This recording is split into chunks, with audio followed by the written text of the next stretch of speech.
Hello everyone and welcome back to another tutorial where today I'm going to show you how you can unstuck your character on the Medieval Dynasty game. So let's get started right away. Now when you start your Medieval Dynasty game, sometimes when you go into your game menu and use the load game feature to load any of your saved files, the game will load and the mouse will move as well. But when you press the movement buttons, your character will not move at all and it doesn't even turn around. If this happens, then in order to fix this issue, you will simply be required to pause the game by pressing the escape button. So go ahead and tap on escape, and now this will take you into the pause menu. Now within this menu, you will find an option underneath settings called Unstuck. Go ahead and click on it, and this will now unstick your character, and you will now be able to start moving once again. Your controls will start working, and now your game will run completely normal. And there you have it. That is how easy it is to unfreeze or unstuck your game within Medieval Dynasty.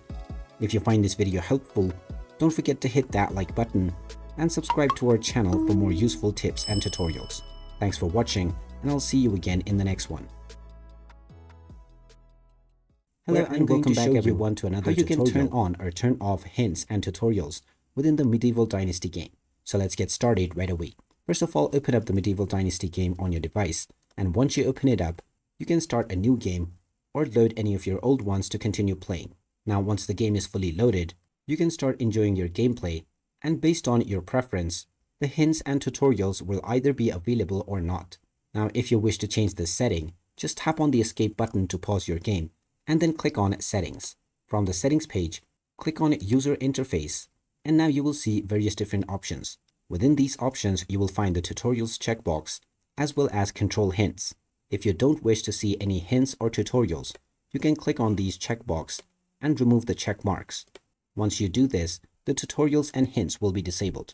Alternatively, if you wish to enable, and on the other hand, if you wish to enable these tutorials, then simply make sure that these boxes are checked and accept these changes by clicking on the respective button. Once you do this, you can go back to your game and your tutorial as well as hints and your preferences regarding